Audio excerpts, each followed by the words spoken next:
বড় কথা হলো গতকালকে এবং আজকে প্রচুর পরিমাণে গরম পড়েছে। তো এটা গরমের সময়, গরম তো পড়বে, এটা স্বাভাবিক ব্যাপার। কিন্তু আমরা উপর দিকে এমনভাবে তাকাই যেন সৃষ্টিকর্তা এই গরমের জন্য একান্তভাবে দায়ী।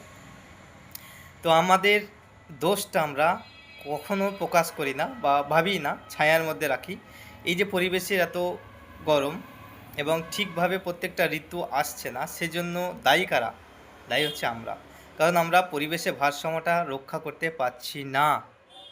কারণ আমরা আমাদের শৌখিনের জন্য, আমাদের স্বাধীনতার জন্য, আমাদের সুখের জন্য আমরা যা ইচ্ছা তাই করি।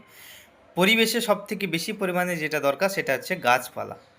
সেই গাছপালাকে আমরা ইচ্ছাকৃতভাবে বা দরকারে কেটে ফেলছি এবং পরিবেশের ভারসাম্যটা নষ্ট করছি। তবে গাছ না কাটলে নয়, দরকার হলে তো কাটতে হবে, কিন্তু সেই জায়গাতে বা কোনো ফাঁকা জায়গাতে যে উপযুক্ত পরিমাণে আমাদেরকে গাছ লাগাতে হবে, সেইটা আমাদের মাথায় সবসময় আনা দরকার। প্রচুর পরিমাণে গাছ লাগান, যেখানে যেখানে জায়গা ফাঁকা আছে সেখানে গাছ লাগান। গাছ আমাদের কিন্তু ক্ষতি করে না, গাছ আমাদের উপকার দেয়, ফল দেয়, ফুল দেয়, কাঠ দেয়, বিভিন্ন আরও অনেক কিছু দেয়।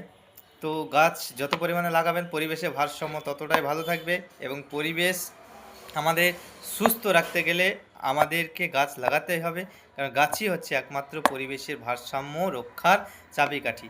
তাই আমরা কারো উপর দোষারোপ না করে নিজের ভুলটাকে বা নিজের দিকে তাকিয়ে বা পরিবেশ ভবিষ্যৎ প্রজন্মকে ভালোভাবে টিকিয়ে রাখার জন্য আমরা প্রচুর পরিমাণে গাছ লাগাবো, এটাই আমাদের শপথ বা প্রতিজ্ঞা করতে হবে।